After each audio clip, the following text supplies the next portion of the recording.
Ponovno pozdravljeni. Z nami sta še vedno Bojan Požar in magister Rado Pezdir. Pogovarjamo pa se o Mercatorju, materi vseh slovenskih podjetij. Bojan, da zaključimo to zgodbo o vpletenosti Počivalška v Mercator in gremo potem na širšo sliko. Ni to edino podjetje, pri katerem so neke sporne prakse ministra Počivalška prisotne, ne? Tudi pri Magni vemo, da je imel zelo čudne sestanke. Čeprav vem, je gospoda Marinčka recimo obiskal na domu, pa tudi hoški kmetje so ti marsikatero zanimivo stvar povedali o teh sestankih, ne? Ja, pri Marinčku se dejansko, ga je službeni avtomobil pripeljal k njemu domov in na sestanku, mislim, pri njemu doma, tako je pač tudi povedal Marinček, potem v nekih družbah je v bistvu Počivalšek mirno nanj pritiskal, ne? Naj pač umakne tisti postopek v zvezi z okoljevarstvenim dovoljenjem, ne. Kar so pa meni povedali, mislim, to je skrajno nenavadno, da minister k nekemu, ki predstavlja slovensko, ki predstavlja nevladno organizacijo, pride domov in doma nanj pritiska. Ne, pa komorkoli, da gre minister domov. Normalno je, da se minister sestaja v svoji pisarni, ne? To je neverjetno. Mislim, Tam so uradni zapiski, ne? Ne poznam, ja, ne? Pa se moraš tudi registrirati, pa tako naprej, ja. Zdaj, hoški kmetje imajo pa to izkušnjo na prvih dveh pogovorih, ki jih je pač Počivalšek, ne? Pa mislim, da je bil takrat zraven tudi hoški župan Soršak, ker so jih v bistvu nagovarjali k temu, naj prodajo zemljo v Magdi, ne? In je hkrati grozil, da jih bodo sicer tako nacionalizirali, ne? Je pa stavbo, ne?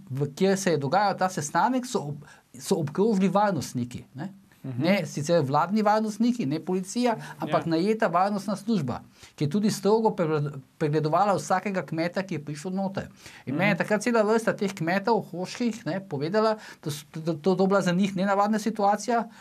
Povedali so mi, kako so se njihovi starši še spominjali te nacionalizacije po vojni in dejansko je bilo nekatere strah in so se pravzaprav počutili tudi fizično ustrahovani. No, so na koncu potem vsi prodali, ne?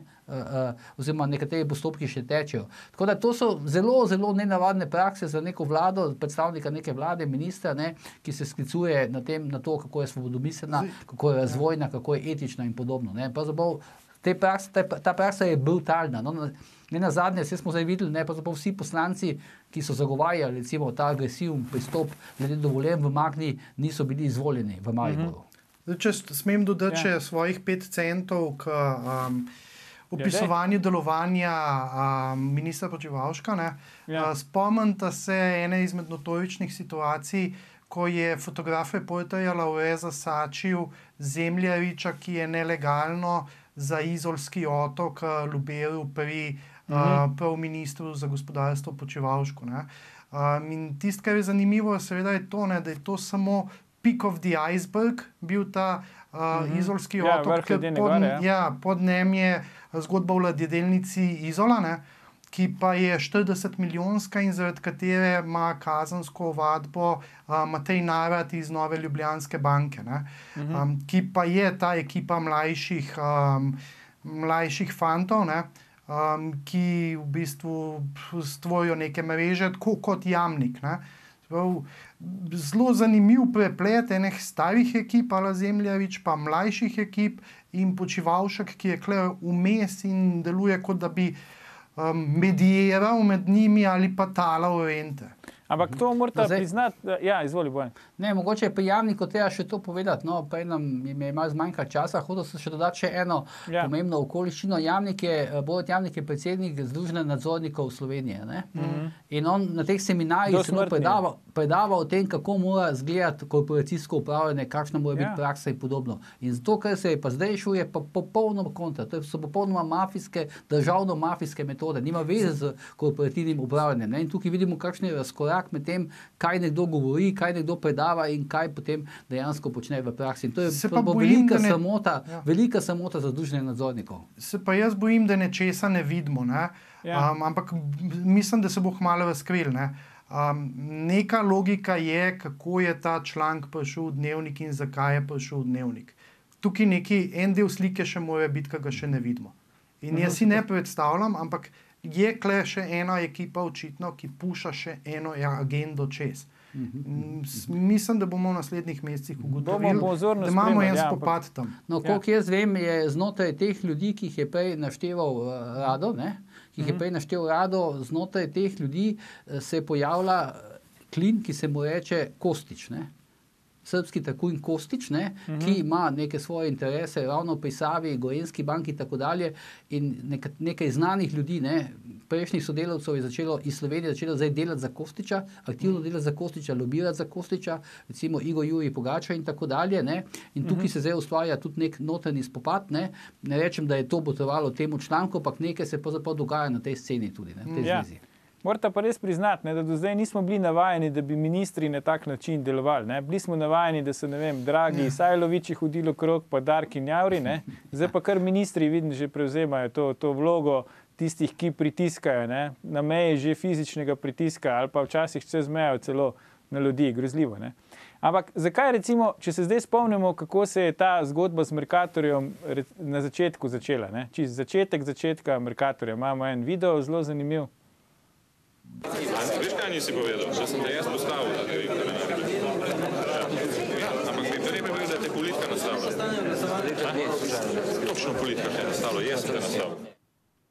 Evo, Tone Rop je tak hvaležen, bi rekel, za medije, ne, veste, on pove pač glede dogovorov Janše in Sanaderja o incidentih v Piranskem zalivu, ne, pa ga posnamejo, tle je povedal, da je nastavil Zorana Jankovića, so ga posneli, tako da hvala, da imamo Toneta Ropa, ne. To je nekako bil začetek te v bistvu Mercator zgodbe, ne, pač Mercator prej ni figuriral kot neka, bi rekel, zelo tak pomemben igralec, kot je kasneje figuriral, dokler ni tja prišel pač Zoran Janković. Potem vemo, prva Janševa vlada, ne, ta dogovor z Šrotom in Bavčarjem glede Dela in Večera in Mercatorja, ki je potem odnesla Jankovića z čela Mercatorja. Rado, zakaj je ravno Mercator to podjetje, ki nekako ves čas slovenske tranzicije se vedno znova pojavlja v glavni vlogi v teh nečednih zgodbah te naše tranzicije?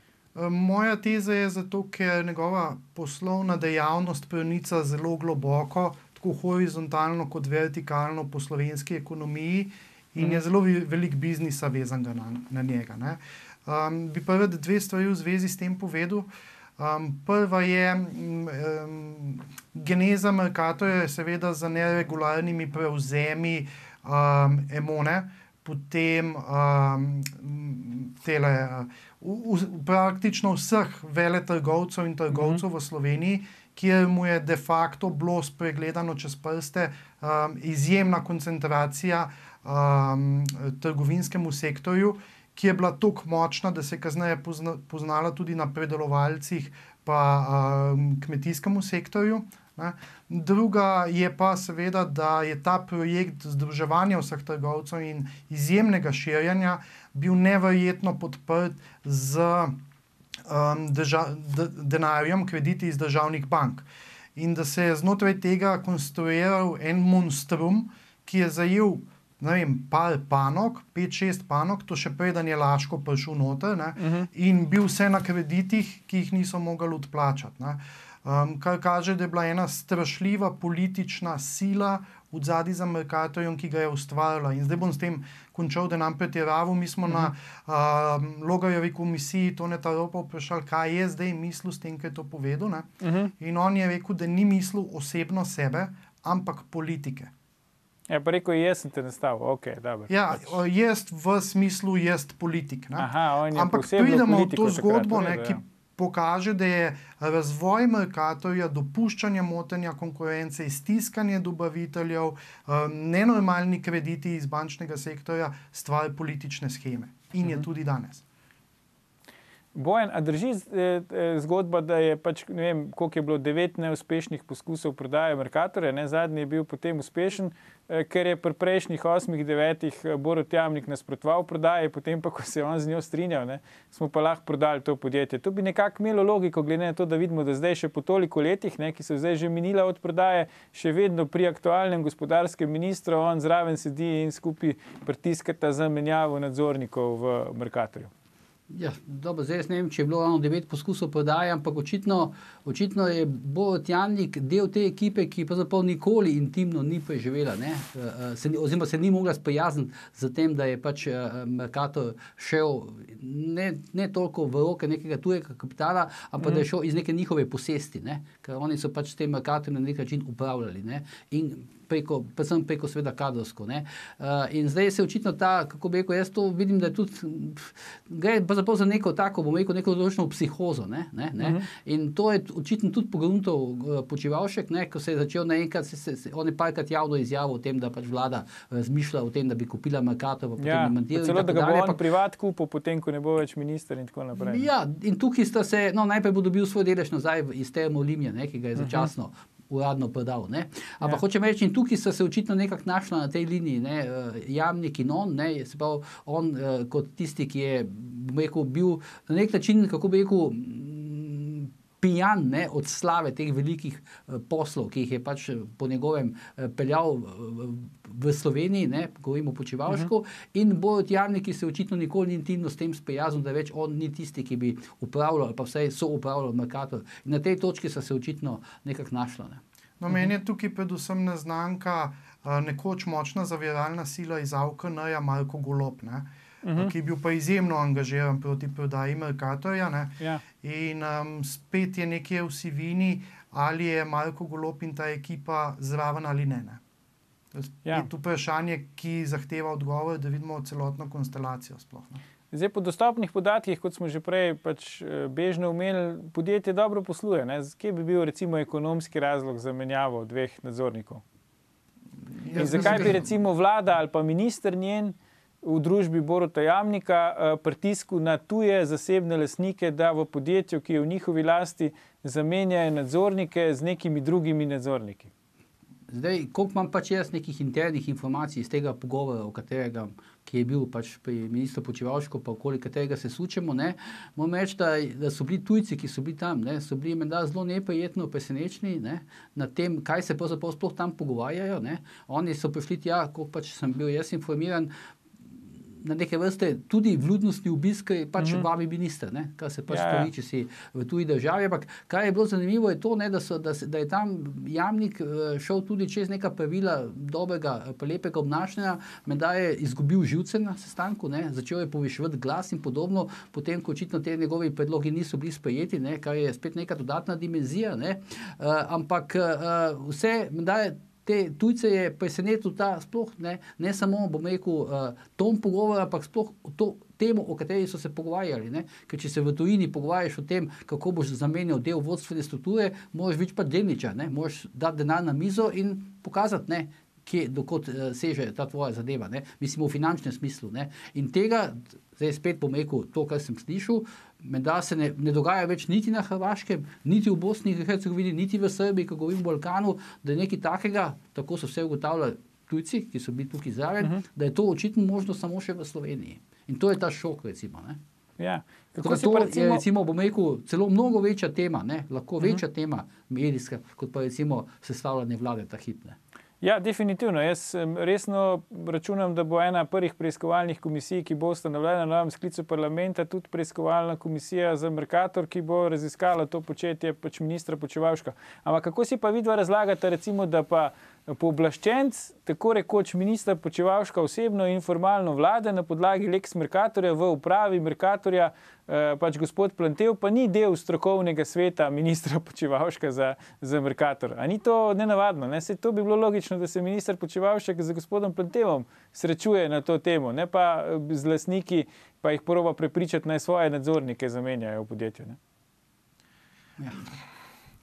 Zgodba je absurdna, Jaz ne znam kaj drugega komentirati. To se nam redko dogaja, da ostanemo brez besed, ampak očitno gospodu Počivalšku to kar večkrat uspeva, sam na tej točki.